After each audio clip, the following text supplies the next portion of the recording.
Good morning and welcome to the second day of our conference on COVID-19 and electoral democracy in Africa. My name is Arthur Muliro. I am the Deputy Managing Director of the Society for International Development in Rome, and it's a pleasure to have you all joining us on this session on settling electoral disputes, strengthening the hand of the judiciary. As is normal with this process, we will invite all of you after the session to fill out the poll and also to make use of the hashtags, which you should be aware of by now, to help publicize this event. This morning, we are joined by a panel of three very distinguished minds, people who have distinguished themselves in public life and also in other spaces, to talk to us about the theme at hand, which is that of how the judiciary can be strengthened in its quest to make our elections more fair and more just. We have with us Mr. Donald Deya. Donald Deya is the Chief Executive of the Pan-African Lawyers Union. He's an advocate of the High Court of Kenya, and he has been also in the past as a Chief Executive of the East African Law Society, at the same position as the International Commission of Jurists Kenya section, and the Deputy Chief Executive of the Law Society of Kenya. Don is a prolific speaker and writer, and he has also featured quite a lot in a lot of mobilizing civil society, in particular, to take the judicial space a bit more seriously. We also have with us the Honorable Martha Karua, who is the head of the National Rainbow Coalition Kenya, which is a political party. Honorable Karua has been a politician, and over the last 30 years, I think, has distinguished herself in the various roles that she has acted in or served in. Most recently, she was Minister of Justice in the Republic of Kenya until 2009, a position she resigned. And she has also been working very hard in the field of social justice and in particular on women's rights issues. Finally, and not least, Professor PLO Lumumba, who is a professor of public law, a Pan-Africanist and a prolific speaker on these issues. Some of you might, of course, know him from his various YouTube videos in which he speaks to issues of topical interest as they concern the African continent. He is a former director of the Ethics and Anti-Corruption Commission, and he is also the founder of the PLO Foundation, his own foundation, which is set up particularly to deal with disadvantaged young people in the rural areas of Kenya. To our topic today, and just to give it a sense of why we thought this theme is important, electoral litigation has become quite a common feature after the elections in our countries, and the increased judicialization of electoral politics, if we look in Kenya, for instance, is evidenced by the fact that in the last two general elections, there has been an increasing number of petitions that have been filed. So in 2013, there were 188 petitions, and in 2017, there were 200 more, 388. And then there were various other cases, and in particular, the one that perhaps catches the eye the most have been those ones that have been around the presidency. And in Kenya in 2013 and 2017, of course, we have had very important cases discussed in this regard. Now, there are a number of questions that linger with respect to these electoral disputes. And should courts even entertain them? Do they fall within the purview of political and policy questions which are not justiciable, and therefore courts should be restrained?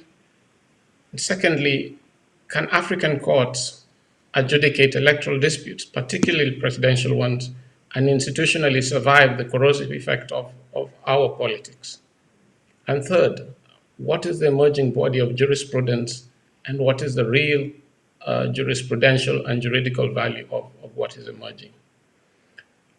In saying this, I think, and if you look back, it seems fairly clear that African democracy will be behaviorally dependent on the judiciaries and the electoral bodies, but the judiciaries in particular, because at the end of the chain, it is the judiciaries that have the final word in terms of what then happens and whether or not the electoral results are accepted.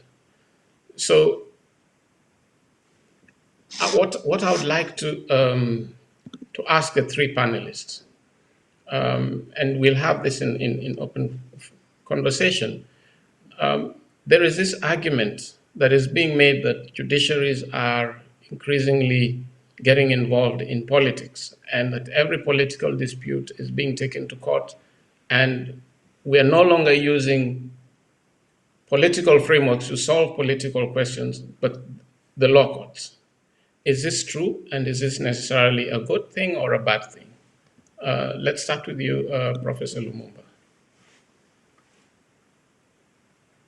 What I'll do in these very early days is to throw in a number of issues which may then be unpacked. One of them is democracy.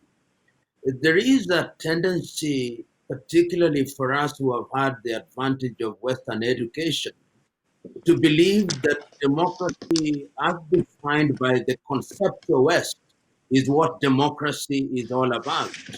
The question is, if you have a system of government where there is participation, does that qualify to be democracy? And if that is the case, are we not sometimes judging ourselves from lenses that are not meant for us? Number two, we have baggages that we inherited from our colonizers. And many times we tend to look at Africa with a broad brush and say Africa.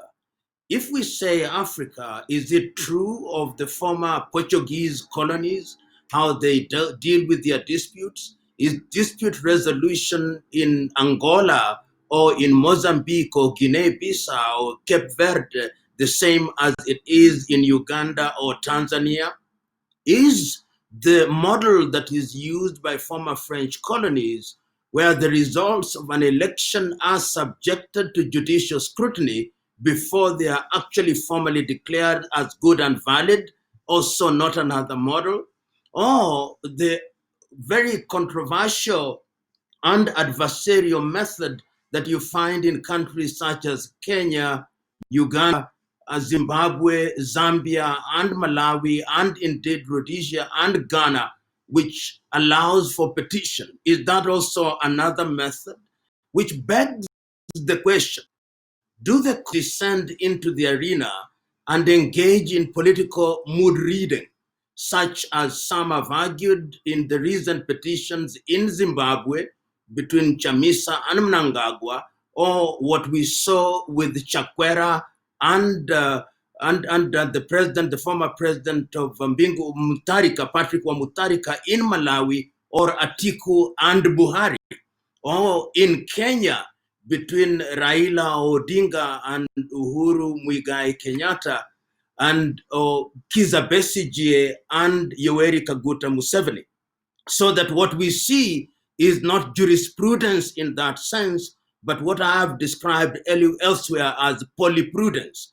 I bring these things on the table so that when my colleagues begin to intervene, there are those things to be unpacked, rather. African democracy, the different models, and of course, the emerging jurisprudence, where we celebrate every other judicial decision that is against the incumbent, so that the law is only seen to have been served and justice is only seen to have been served if an incumbent president's election is nullified and when the opposition appears to be favored.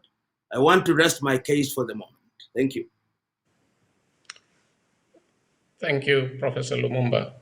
Honorable Karua, how do you respond to the comments of the professor? I'll begin by saying that I don't believe that there is such a thing as Western democracy and African democracy. We bought these concepts just like our system of education. I don't think we can have a different standard for a Western professor and an African professor like PLO. They're held to the same standards. And therefore, let's not hide behind our Africanness. We adopt a democratic system, then we've got to follow the broad tenets of democracy. We have to have free and fair elections, and we have to obey our constitutions and have an arbiter who arbitrates between warring parties as to the meaning of the constitution and who interprets whether the process, the electoral process, has actually conformed to the constitution. And therefore, when our courts interpret, we are going to hold them to the same standards any court would be held to. And I think the reason why we celebrate in Africa when the decision is against the incumbent, it is because essentially our electoral processes are totally flawed. And it's not accidental, it is deliberate, where the incumbent is using the incumbency to violate every rule in the book to retain power. In Kenya, we celebrated, and we still celebrate, the decision that invalidated the 2017 presidential election, because the court, for once, was bold enough to tell the electoral body that the electoral process did not pass muster. It has been so for a long time, but the court had never been bold enough. We celebrated when Malawi did the same and did even better, because they went beyond nullifying the elections. They prescribed what should be done, which we failed to do in Kenya. So the celebration when the courts rule against the incumbent is not because we believe that a ruling should always be in favor of the opposition. It's because of the flawed nature of the elections. And when we talk about the courts, we are talking about us, the professionals, because we are the ones manning the courts. I think in Africa, we are suffering from failure of the professionals to stand up for their country, for the constitution, and to stop being beholden to the executive. We lack the courage. The professionals manning our judicial bodies, not all of them, because we must celebrate good decisions that come. We have very good, the Constitutional Court in South Africa has distinguished itself.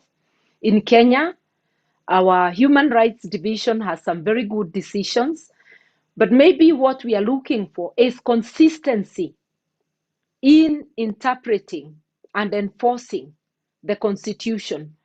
And the courts can have a profound effect on the practice of democracy in the continent. Maybe I should end there for now. Thank you very much, Honorable Karua. Don, in addition to picking the original question, how would you respond to the charge levied at professionals that they have failed to live up to their professionalism and are letting their offices down? Yeah, thank you, Arthur. First, I must apologize. I missed all of your framing remarks and about half of what Professor Lumumba said due to a bad internet connection. In Tanzania, we still haven't fully recovered from the throttling of our last throttling of internet in our last elections. Not that this is the only place where it happens, but it is what it is. I would say one thing first before I answer your question, because I think your question is pertinent. I would say that there are many countries who are still operating with constitutions that were drafted for them in the capital cities of their former colonial powers. For us, it was Lancaster House in London, the headquarters of the Foreign and Commonwealth Office, the Ministry of Foreign Affairs, as it was then called, and there's Paris and so on. But there are many others who, even though the processes have been imperfect, have gotten a moment to write their own constitutions in the last 20, 25 years. We can talk of Malawi 94, Uganda 95, Kenya 2010, and so on, South Africa 94 and 95 for the permanent constitution. So it is our social contract. And in that social contract, we've written how we want to be governed. And that was negotiated with all the citizens, with those that governed us then. So then, if we say that we're going to have elections as a way of choosing our executive arm of government, our legislative arm of government, then we need to stick by it. We can't come late and then say, no, these standards are not ours, these standards are Western. They're in our constitutions. That's one. Two, the African Union and the 55 member states of the African Union, they're 55 now, before they were 54, then 53, have taken a lot of time to debate this thing of democracy, elections, and governance. And the reason they've done that is because they've realized that governance is what has led to the guns that have proliferated our continent from when we got our political independence. And they realized, the gentlemen and the ladies, there were many more gentlemen than ladies then, that unless we did our business differently, we will just enter into another cycle of armed resistance. And that is why in 2000, we moved from the OAU to the AU with the signing of the Constitutive Act of the AU, of the African Union. And among other things, in 2007, we passed the African Charter of Democracy, Elections, and Governance. So we have set for ourselves principles. And these principles have been set by people coming from Anglophone common law traditions, Francophone civil law traditions, Portuguese civil law traditions, Muslim and Arab-inspired legal traditions, and so on. So we've come up with principles. And it is these principles that ought to be employed regardless of what is the constitution that we have, the legal system that we have, or the linguistic system that we have. And my third and final point is what has changed? Because especially for us in common law Africa, we've been having election petitions and presidential petitions literally from the 80s, if not earlier. So something has changed, and a major turning point, not the first step, but certainly a major one, was the Kenyan presidential election petition in 2013, followed by the one in 2017, where they actually annulled a result and said, we cannot assure ourselves that this election was free, fair, and that the result that was read out was accurate. And it came out of a system that was simple and understandable. Something has changed. There's a change from just looking at quantitative elements of election, just counting numbers, which can be fudged anyway, to then looking at the qualitative conduct of the election and conduct especially of the election management body. But three things have changed. The people have changed, the lawyers have changed, and the judges have changed. We have a more demanding citizenry now, and they demand to see quantity as well as quality. We have a more demanding bar. Unfortunately, it's not spread out evenly across the continent, but it's there in other places. And we have a more progressive judiciary. So where you have a demanding citizenship, a proactive bar, and a progressive judiciary. And the progressive judiciary is usually created by the high level of accountability demanded of them by the citizens and the bar. Then you get to results which more closely approximate the reality that we have, rather than the decisions that we used to have in the 90s and the 2000s, where the court would listen to all these anomalies, which put together tell a story. And then it tells you, well, we accept that there were many anomalies, but we don't think it changed the result. So all the violations that you've suffered, just take them home to your father and your mother. So I really still call for that. Thank you. Thank you very much, Don. Now, you mentioned the point that there is the focus much more on the qualitative aspect rather than the quantitative one as well, alone. Now, should it be that when the qualitative aspect is fudged, the electoral management agencies and the officers who are within this body should bear personal responsibility for whatever malpractices are determined by the courts? Professor Lumumba, what is your take on that?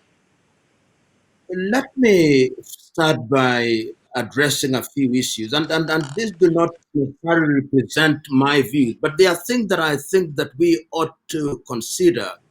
You will be aware, all of you, of the 1999 Algiers decision of the African Union on the unconstitutional change of power in Africa, and the Ezulini framework of the year 2009 in Swaziland on unconstitutional change of power. The argument then, which was a post-Berlin argument, was that the conceptual West took the view that democracy means, among other things, that there must be multi-party democracy. And what has happened since then is that the political contestation has become very conflictual. And in a number of countries, people's mobilization is also based on tribe and religion. And that competitors go into the election arena on the basis that if we lose, the election has been rigged. And these are some of the things that make the environment in Africa a very difficult one to deal with. The second issue is there are those who hold the view, and I too hold this view, that the process leading to the actual balloting is critical to determining whether those elections are good or not. And there is a live issue now, for example, in Uganda, which is going through an electoral process, and you can see what is happening and how the incumbent is treating the opposition. We have seen this recently, just 2 weeks ago in Guinea-Conakry. We have seen it in La Côte d'Ivoire. And these issues are process issues. The question then is, when a judicial tribunal is called upon to determine whether the elections are free and fair, what are the boundaries? We have seen, for example, in both Guinea-Conakry and La Côte d'Ivoire, the court saying that the tribunal saying that the elections were free and fair, the process leading up to the election notwithstanding. And those models, and I hear what Don is saying, that when we were in Algiers and talked about the unconstitutional and democratic change of power as being unacceptable, and on the basis of the Ezulini framework in 2009, which reinforced Algiers, the situation is that there are still specificities. The French don't follow a system. They look at the raw results on the day and they determine the validity or otherwise on the basis of that event. The Portuguese are the same.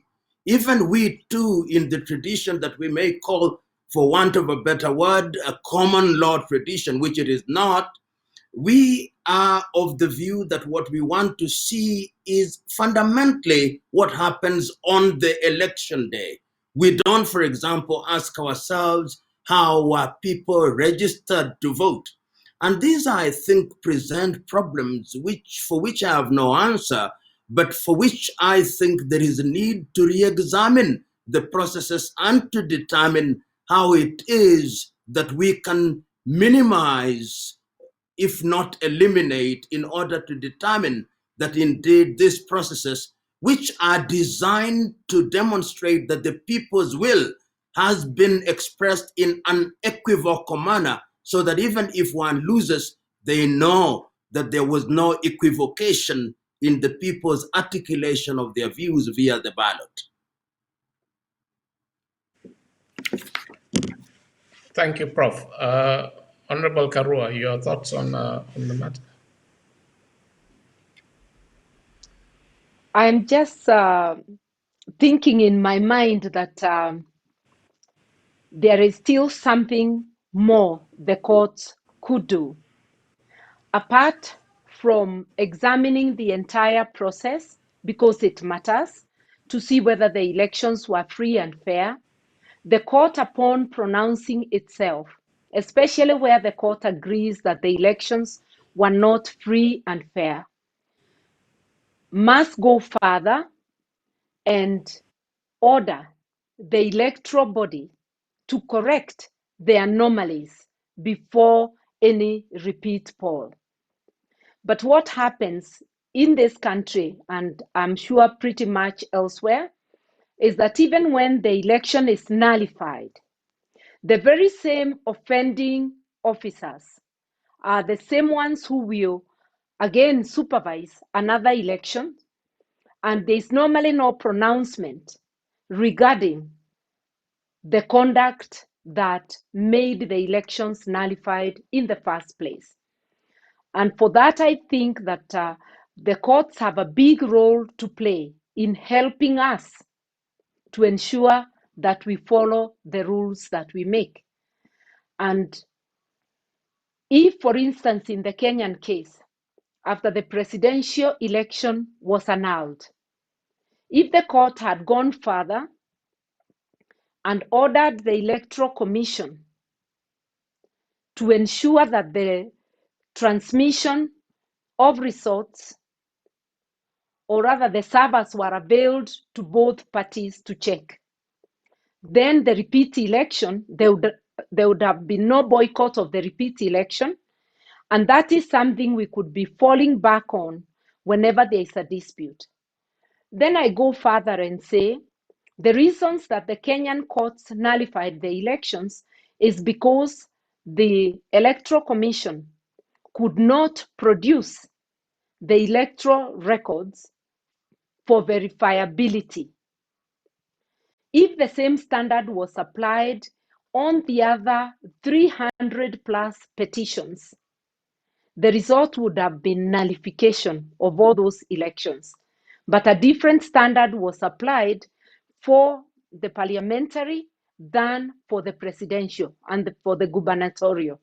The point I'm trying to make is this. If there is no consistency of the actions in our courts, then it will be one step forward, one step backwards, and it will be business as usual. After celebrating the nullification of the presidential elections, we settled back to the same old standards of hearing the other petitions, where the electoral body refuses to produce the materials to be examined by the opponent. And although the law says, let it be transparent, accountable, and verifiable, the courts do not allow, as a matter of course, the scrutiny. And this is where I'm saying, as professionals, we are failing. If you are acting for the Electoral Commission, why wouldn't you tell them that the Constitution obligates them to bear the records? If you are a judicial officer, why aren't you considering that? Therefore, we cannot discuss the role of the courts, of the judiciary, without talking about the personal responsibility of each one of us as professionals. Institutions operate, as well as the professionals who man them do. So there's something, I'm actually just saying that there's something we, the professionals in Africa, can do about enhancing our electoral system, enhancing our democracy, our governance, and we must take responsibility for where we are. Thank you, Honorable Karua. Don, what are your reflections on the personal liability and responsibility of the electoral officers, and also how is it that we can, building this now on the point that Honorable Karua has made, how can we ensure that this consistency is something that is not an optional, but a sine qua non of the process? I agree with Martha, and I actually want to take it a step further. Should there be personal accountability? Yes. And in my view, that personal accountability should be in the realm of criminal law. If I were to make an example of Kenya, you may or may not know, in Kenya, I associate very closely with, I'm a member of the Kenyans for Peace with Truth and Justice Coalition. We formed this coalition in the immediate aftermath of the 1997, the 29th December 2007 debacle. And that is how we dealt with the clashes. That is how we dealt with the Kofi Annan mediation. That is how we engaged with the constitutional reform process, which was just one of the Agenda 4 processes. That is how we dealt with the 2013 and the 2017 elections. And that's how we continue to deal with transitional justice in Kenya. The one regret that I have for 2007, 2008, for 2013, and for 2017, 2018 is, as a group of committed individuals and institutions, we said we would pursue personal criminal liability, especially for the electoral commissioners of ECK in 2007, 2008, in 2013 in IEBC, and 2017, 18 in IEBC. And just because we're doing so many other things, we never did that. Until the time when we see fellow lawyers, fellow professionals, political scientists, social scientists, and so on, commissioners, going to jail, things won't change. And that is my call. When Martha says, let's be more proactive, that is my call. We know that the DPP will not do it, not in the average African country. He or she, and it's mostly a he, is firmly in the pockets of the head of state or of the presidency. Private criminal prosecution is allowed in many countries, except in countries like Tanzania, where under the Magufuli administration, all public interest litigation is being banned, all civic space is being banned by law, by parliament. So for me, that's what we need to do. And one must bear in mind that there are many players in the electoral cycle. Look at Uganda now. There should be a prosecution going on against the Inspector General of Police. There should be a prosecution going on against the Chief of Defense Forces. There should be a debate on the floor of parliament and in the markets what our soldiers are doing on the street within peacetime. International law and best practice provide very little role for the soldiers to do civilian policing work or civilian law enforcement work. Why are they on the streets? They're violating their constitution, they're violating their laws. The massively excessive use of force, not just on the candidates, but also on the citizens, is a key electoral issue. It's a key electoral issue, and it must be addressed. I know of a number of elections in this region which are run by the intelligence service, So the intelligence service is also on the dock. So I think there are a number of people that need to be held personally accountable and institutionally accountable. And we need innovative and daring lawyers, and it's been done to get us to that level of accountability. Thank you. Thank you, Don. I'm not sure if we still have Prof. Lumumba. There you are. I don't know if you had that debate regarding the fact that there should be personal accountability. And yes, I had that debate, and I think it's a legitimate debate. One cannot quarrel with it. And if you look at a number of petitions, including the petitions in the year 2013 and year 2017, indeed, evidence was adduced in order to make the individual returning officers culpable. And in quite a number of cases, of course, findings were made that they were not personally culpable. But going forward, and this is a learning experience as we go through many elections in this part of the world. And those of us who have been students of studying elections in quite a number of countries, we have seen, as I've said already, what happened in Kenya in 2017, what happened in Zimbabwe, Malawi, and Nigeria, that sometimes, and even Uganda, in the two Besigye incidents, where it is quite glaring that the individuals who are in charge of the electoral bodies are themselves beholden to the administration that is in power. And it's easier said than done that these individuals will exercise independence. Invariably, the independence is compromised by real politics. And this is where I would want Don, for example, to educate us, if he may, and Martha to also say something about it, that the reality in many African countries is that even those who are said to be independent, even functionally independent, find themselves in a situation where they cannot quite have the necessary room for maneuver.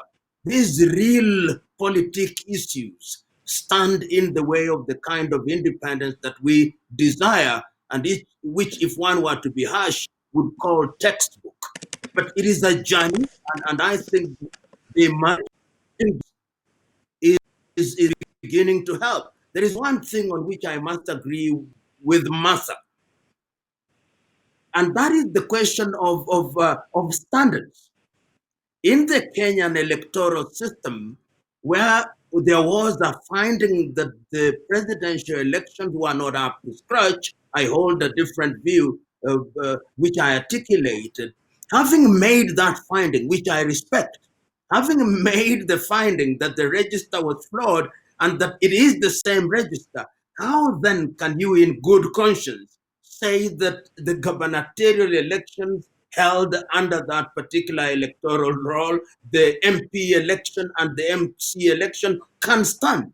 Once you've declared the presidential elections as null and void, then the rest must suffer the same fate.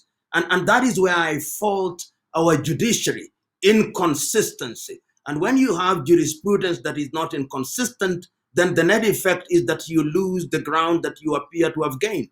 I can't agree more with Martha on that issue. Thank you, Prof. We have a question from the audience, and it goes as thus. Should the process of achieving democracy begin with party nominations too? Can we include, it's a bit jumbled here, can judicial arbitration be included as part of the political parties tribunal process? What is your view on that? Honorable Karua.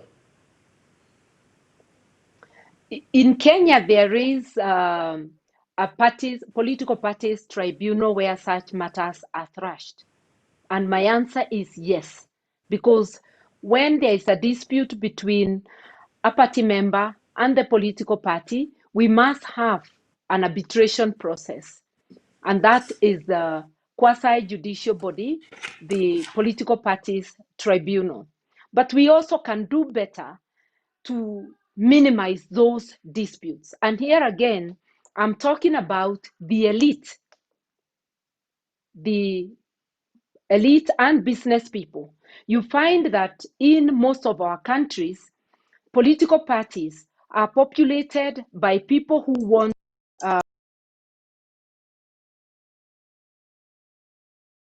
like myself, and the lower cadre.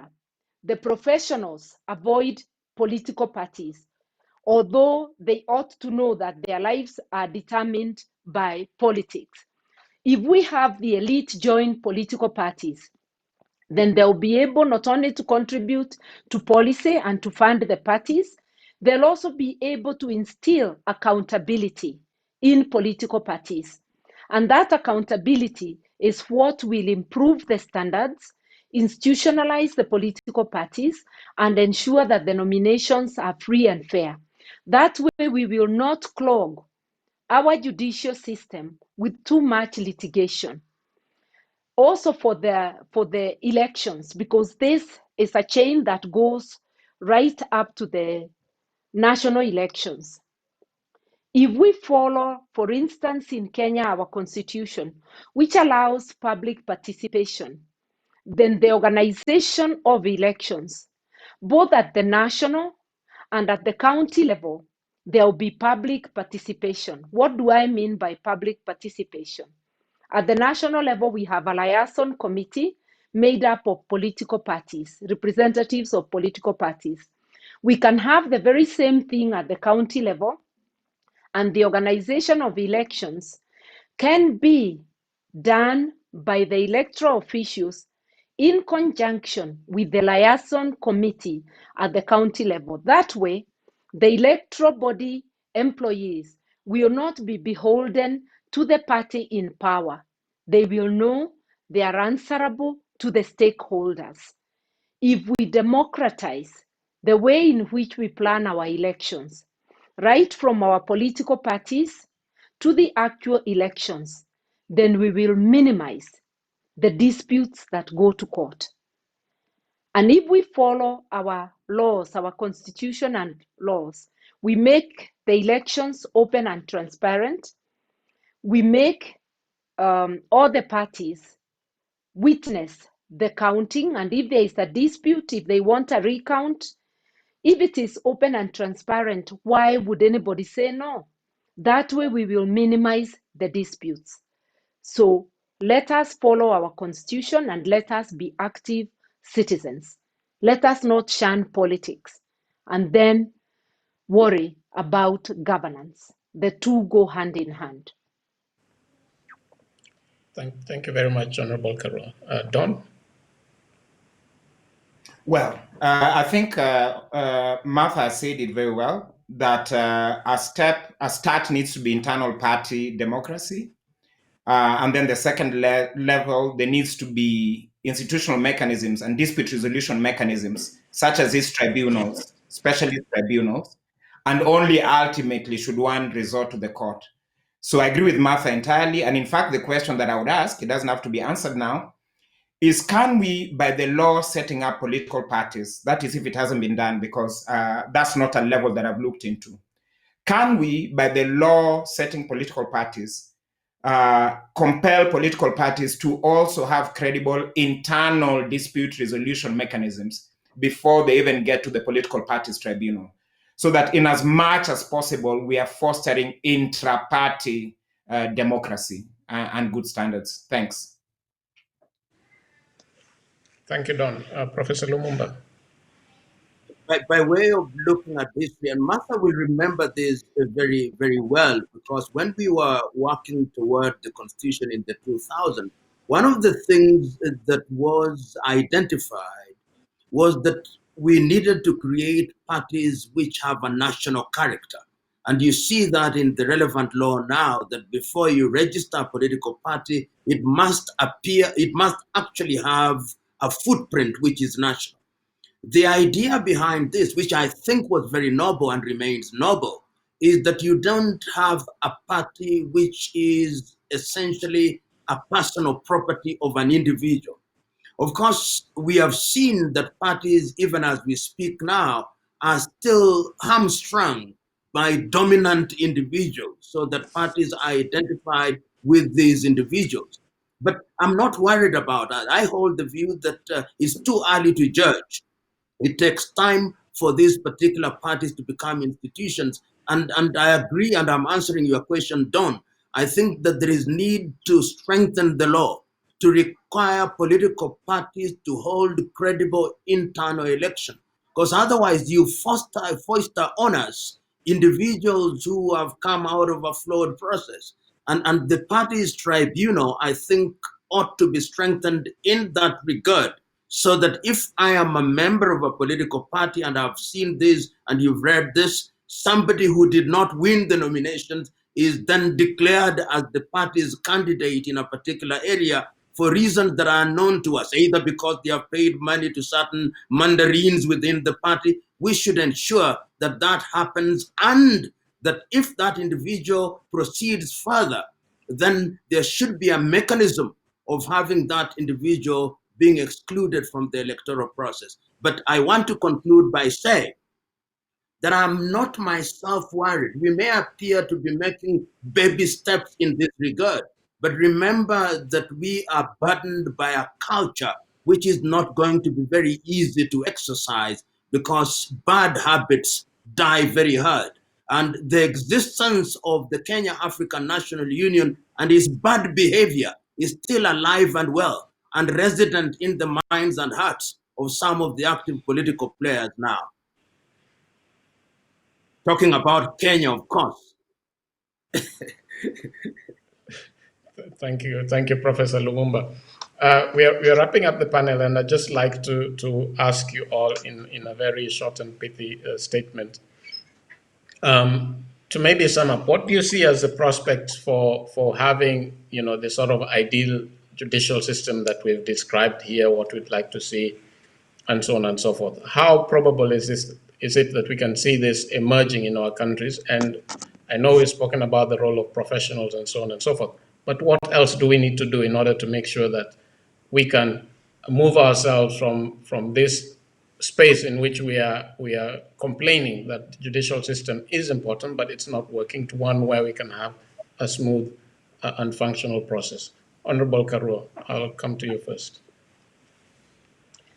I think really that we have to have a system of peer pressure, because there isn't anything wrong with the individuals appointed to those positions. It's just sometimes infirmity of character, lack of courage when called upon.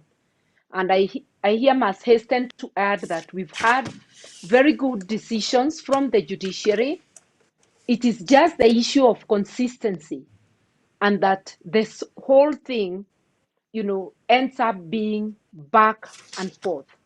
So I think we must have forums where We can talk to each other as professionals, bring peer pressure to bear. I've been thinking that we should have our universities and professional bodies convene meetings like these ones to discuss very good decisions, which we should commend, and decisions that are wanting, so that when we are publicly discussing the trends in an impartial manner, and that's why I'm saying a university convening, because if a political party did, then they'll say we have beef in the way a case was decided. We would be able to bring peer pressure to bear for good decisions to be replicated and bad decisions to be avoided. We would push each other and the accountability bar a little higher. That's really what I think we must do. But finally, I must say that a government is as good as the political party that forms it. This is a call to all the professionals, all the elites, all the business people, that it is time to join political parties of choice. If we do not nurture democracy in political parties, we should not expect democracy and good governance in our countries. Thank you. Thank you, Honorable Karua. Don. Thanks. Two quick things. I would say that holding the judiciary accountable works, and we should do more of that.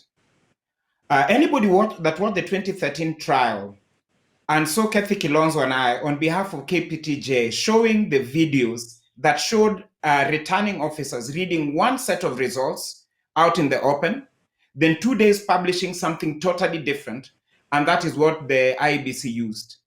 And then they saw the judiciary, the then Supreme Court, dismiss that in half a sentence, not even a full sentence. They just acknowledged, oh yeah, and there was video evidence.